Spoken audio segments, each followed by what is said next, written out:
नमस्कार। आज जी केस मी तुम्हाला सांगणार आहे ती थोडी वेगळी आहे। आपण ताप, सर्दी, खोकला नेहमीच पाहतो, पण उष्णतेमुळे किंवा तापानंतर मराठीत म्हणतात शीण।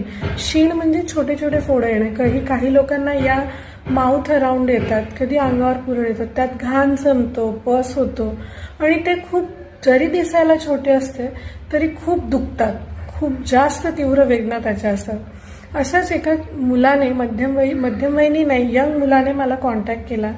त्याच्या नाकाच्या आतमध्ये पुरळ होतं, त्यामध्ये पस झालेला, सतत ठणकायचं, श्वास घेतला तरी त्रास व्हायचा।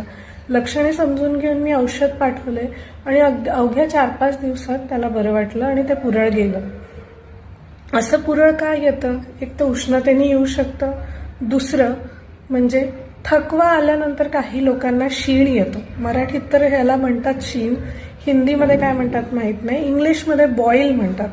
म्हणजे पस भरलेला फोड म्हणजे बॉईल। फोटो इथे जोडते आहे। नक्की होमिओपॅथीला प्राधान्य द्या।